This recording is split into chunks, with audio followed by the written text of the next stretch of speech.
What's up, guys? In today's video, we're going to talk about how to spice up your chord progressions. Let's get into it. So we've got this nice chord progression here.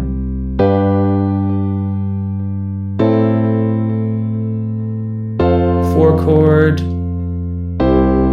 one chord, five chord, and six chord.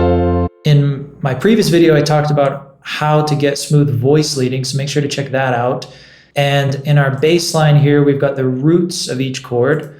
We're in the key of C major, the people's key. We've got F, the fourth of the key, C, the first scale degree of the key, G, the fifth, and A, the sixth.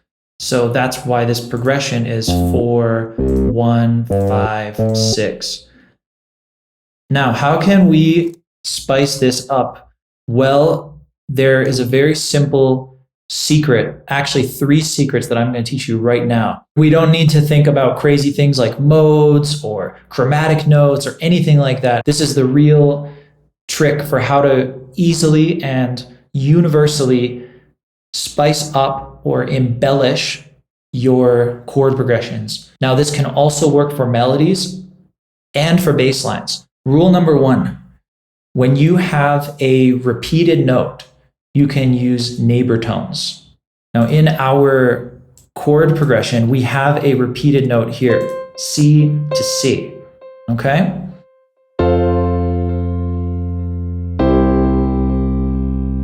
So we can spice this up by using a neighbor tone. What is a neighbor tone? It's when you go a step away and then a step back again. Okay, you go up and then down again, or you go down and then up. Let's look at an example. We can spice this up by adding a B below. So we're still going, our structure is still the same, our harmonies are still the same. We have C going to C, but we're adding in this little neighbor here, okay?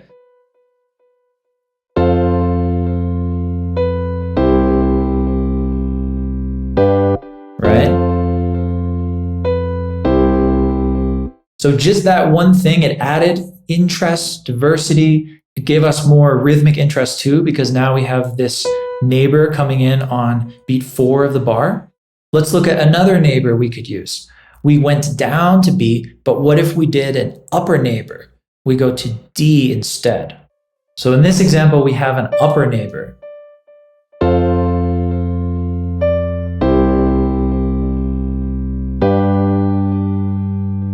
I really like that. I like the D more than the B because we already have B here, guys. And sometimes it's good to save a note until it arrives later instead of getting too repetitive. So I really like putting D here. That lets us have this nice smooth line descending in our top line of our piano. D, C, B, A. A body in motion tends to stay in motion. It's really nice when a line goes by step and continuously. Okay, let's go on to the second secret for spicing up a melody or in this case, spicing up a chord progression. Okay, the second principle is that when you have motion by step, you can use suspension. So let's look at that. What is suspension?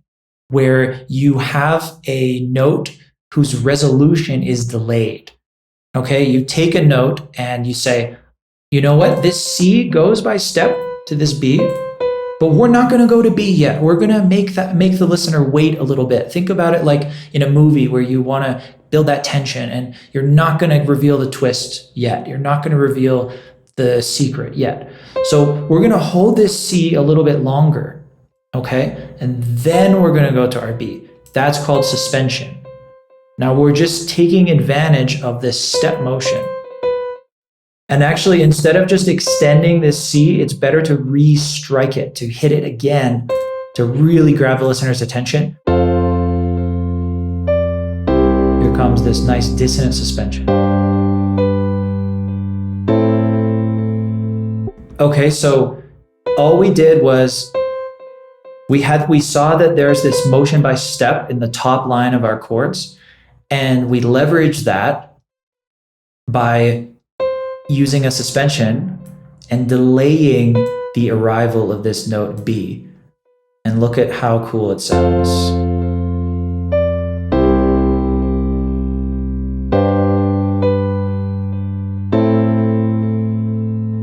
Okay, and again, we create rhythmic activity by adding these notes and by spicing things up. Okay, the third secret for spicing up any melodic line, including in a chord progression, is with looking for a third.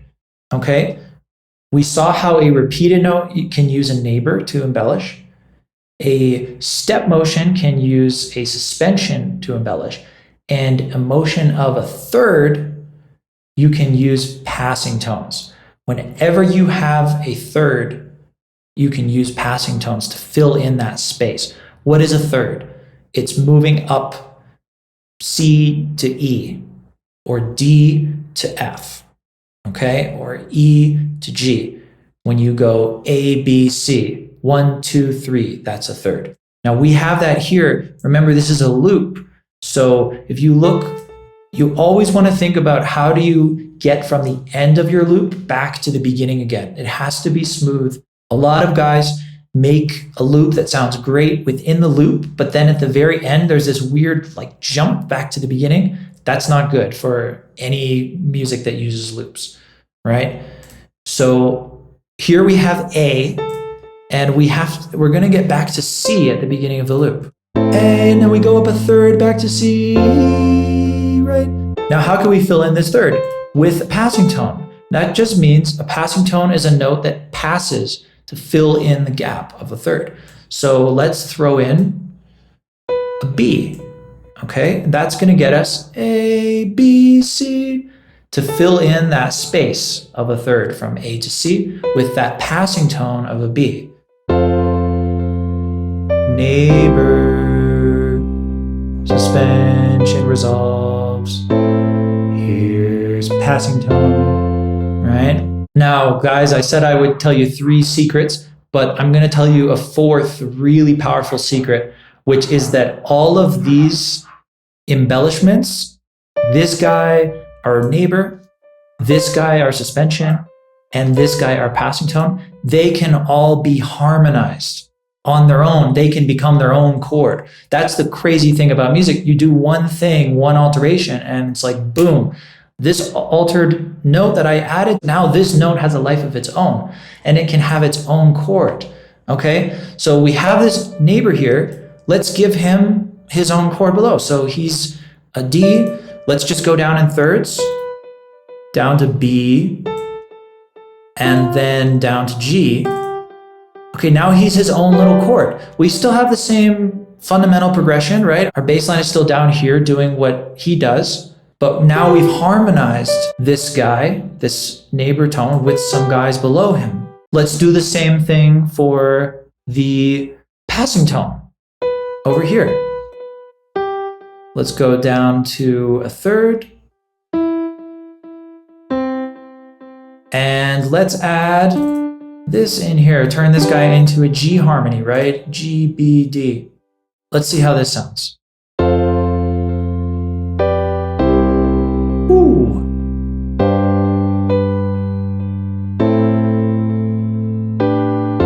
So majestic, you guys.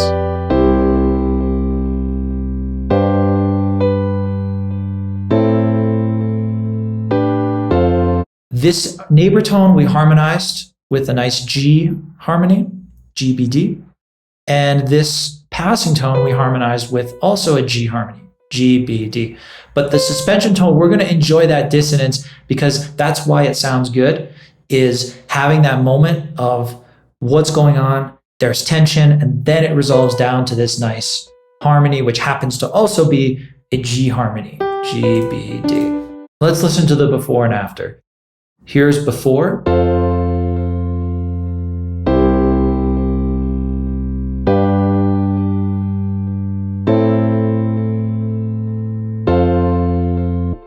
And here's after.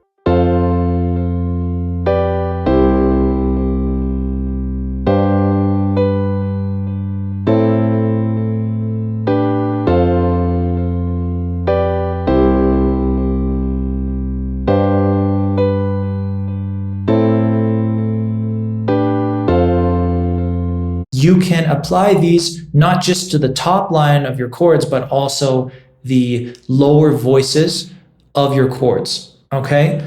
For example, we have G going to G. So let's add a neighbor tone in there, because whenever you have a repeated note, you have a chance to use a neighbor. There's a nice neighbor tone.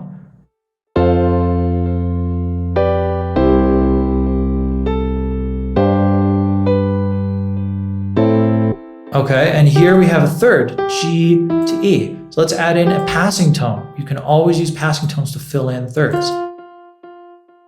Look how emotional this is going to be.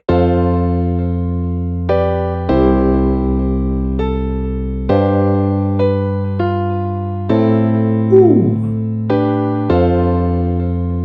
All we did was we said, okay, there's a third here from the G to the E, so we fill it in with a passing tone. Right? That's all it is. So guys, to recap, when you have a musical line, there's 3 ways that you can spice them up. So the first trick is a repeated note, C to C, can be embellished with a neighbor tone. We added in this guy here. The second trick is that when a musical line moves by step, either down by step or up by step, you can use a suspension. So we have C going down by step to B. We delay the resolution of the B. We extend the C.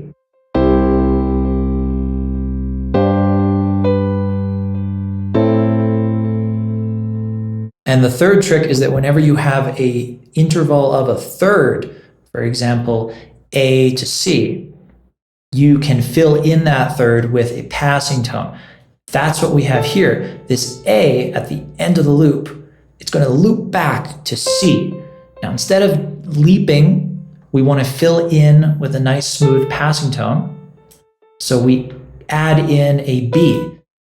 And then the fourth secret that I told you guys is that embellishing notes can get their own harmonies. So this D here that we added, we give it its own chord by just going in thirds. And now he's got his own little harmony there. And then the final thing I told you guys about is these principles are universal. You can use them on melodies when you're songwriting.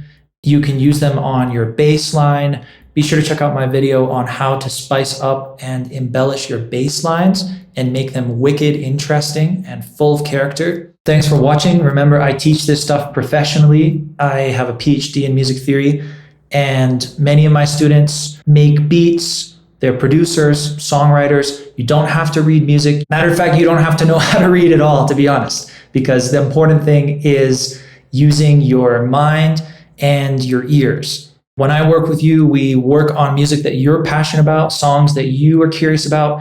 We deconstruct your own beats, your own music, or we look at songs you like to listen to and want to understand better to make you a better musician. Peace.